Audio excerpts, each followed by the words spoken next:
حضرت جبرائیل علیہ السلام اور قیامت کا خوف۔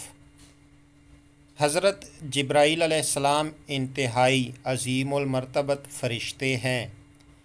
یہ جب بھی حضرت صلی اللہ علیہ وآلہ وسلم کی خدمت میں آتے تھے تو ایک معمولی سے غلام کی مانند اجازت لے کر آیا کرتے تھے۔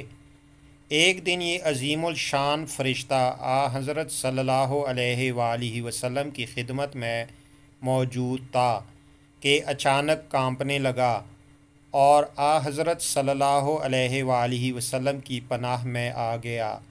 ابھی تھوڑی دیر بھی نہیں گزری تھی کہ حضرت اسرافیل علیہ السلام رسول اللہ صلی اللہ علیہ وآلہ وسلم کے پاس آئے اور پیغام دے کر چلے گئے۔ حضرت اسرافیل علیہ السلام کے روانہ ہونے کے بعد حضرت جبرائیل علیہ السلام پرسکون ہو گئے۔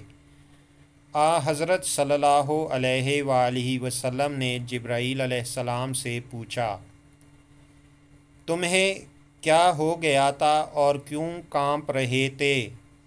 جبرائیل علیہ السلام نے جواب دیا، جب میں نے اسرافیل علیہ السلام کو آسمان سے زمین کی جانب آتے ہوئے دیکھا تو مجھے خوف محسوس ہوا کہ کہیں قیامت تو نہیں آنے والی ہے، کیونکہ بروز قیامت حضرت اسرافیل علیہ السلام بیت المقدس سے سور پھونکیں گے۔